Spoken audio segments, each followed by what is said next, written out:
Hi, I'm here with Dave, who's the distillery manager of White Peak Distillery. This is Max. He's the co-founder of White Peak Distillery. And we're here today to talk about our first unpeated single malt whiskey. It's called Chevallier. It's actually called Heritage Chevallier. Yeah, it is called Heritage Chevallier, quite right. And yeah, it's after 4 years of whiskey releases. This is the first time that we've bottled an unpeated whiskey. Yeah, so it's a Heritage Chevallier grain. What does that mean? Well, we've used solely Heritage Chevallier from Chris Maltings. That's a variety of barley that they've sort of revived in recent years, and I think this is the first example of a single malt whiskey. As far as we're aware, it's the first, and I guess the heritage grain leans into what we're about down here at the Wire Works in terms of our heritage has been about place, been about how we make the whiskey, and we can now complement that with a heritage grain. Yeah, and we've used solely bourbon barrels for this release, and that's basically letting all of that grain character shine through into the final product. And if you look at the flavour profile of the Chevallier, it's full of malt, it's full of things like marmalade, and they really do come through it in this release. Yeah, and I mean, we like those bourbon barrels because they let our distillery character kind of come to the fore, and the wood's not overly dominant. No, very much so, yeah. Yeah, so my memory's not what it once was, but I've got a feeling that we'd never heard of Chevallier grain, but Crisp, our malt supplier, gave us the opportunity in 2020, and it looked interesting.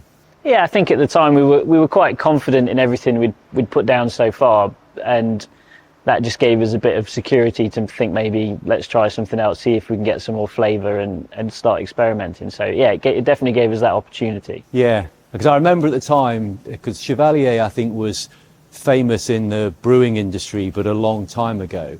And I thought with your background in brewing, you might know that, but of course you weren't alive in the 1920s. No. But yeah, no, I think it was always renowned for its flavour, and I think it fell out of fashion because the farmers, from an agricultural point of view, couldn't get the crop yields compared with the more modern varieties. But when we stepped back and tried it, the flavour's been amazing. Yeah, I think these days there's sort of a growing feeling that we've sort of sacrificed flavour for yields in a lot of places. So just having the opportunity to sort of dial that back a bit and explore that, you've got to take advantage of it. Yeah, and of course that's what it's all about for us. We're not mass producing whiskey. We're trying to produce really good whiskey and something that's flavoursome and offering consumers something different. And I think the ability to kind of step back in time and try something different was always something we'd be up for.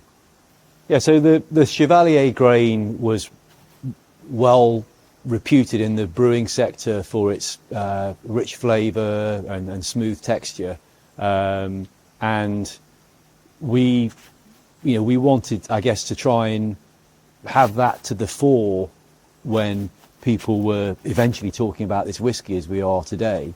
How did we try and capture some of those things in our process? So there's various parts throughout that you can sort of tweak to sort of capture these flavours. So just as an example, our standard sort of new make spirit we make is slightly fruity, and we produce quite a clear wort to try and leave room for flavour development during fermentation. But with releases like this, and when you handle heritage grains, you kind of want those cereal notes, you want those grain notes to transfer into the final spirit. So we set about producing quite a cloudy wort. So we ran the rakes all day through our mashing process, and that really helped sort of. We produced quite a thick, heavy wort. Yeah. And hopefully, at the time, hopefully those flavours would come through, and yeah, and I think it does. Yeah, no, and I think we've all enjoyed trying it. And I think, yeah, the great thing about having made those decisions back in 2020 is we can talk about them now, because you know what we're enjoying in the glass is a consequence of those decisions that were made years ago. And I guess that's one of the beauties of what we do. I mean, it's tough in some ways, but we're making decisions in the moment that we kind of get to reflect on in, you know, years ahead. Yeah, slightly different to making beer when you can be drinking a new beer at the end of the week, but it's a longer feedback loop. I think that's what we say. Yeah, absolutely. Yeah, so with this Heritage Chevallier, we've spoken a bit about the grain and the mashing, but I think the rest of our whiskey making process was similar in terms of fermentation and use of spent brewer's yeast. Yeah, so we did want to keep that underlying thread that ties all of our whiskey together. So live brewer's yeast, long fermentations. It's got different cut points because that's something we need to reevaluate every time we change something. We want to put our best foot forward before casking. So we actually ran a little bit shorter on the foreshots, which probably is responsible for some more of the fruity notes in it. And we went a bit longer into the spirit cut as well. The deeper you go, the more malt profile tends to come across. It gets a bit creamier. So when you're trying to emphasize grain character in the single malt, you kind of want to do that and make those decisions. And I know we filled ex-bourbon barrels because that's what's in here. But what else have we got in our warehouse with this Chevallier spirit in it? Well, when you first try new spirits, we don't really know how they're going to mature, so it's nice to fill a bit of a spread. So we've filled some STR casks, we've filled some virgin oak as well. I think we've got a couple of refills down as well, so that's a bit of a longer project. But yeah, for this release, we were happy with the bourbon barrels. Yeah, okay. Yeah, so our first unpeated release, Heritage Chevallier, this is solely vatted from a parcel of ex-bourbon barrels. So what's in the glass? Well, let's give it a whirl. Yeah, I mean, certainly some of those kind of malty, biscuity kind of characters I'm getting on the nose. It's got some of those grassy notes, hasn't it? Yeah.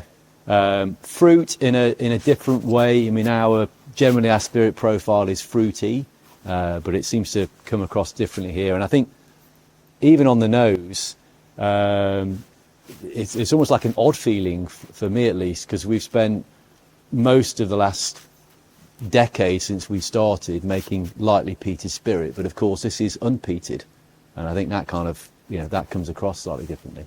Yeah, we were not really sure how it was going to sort of we weren't really sure how it was going to play out, but got to be happy with this.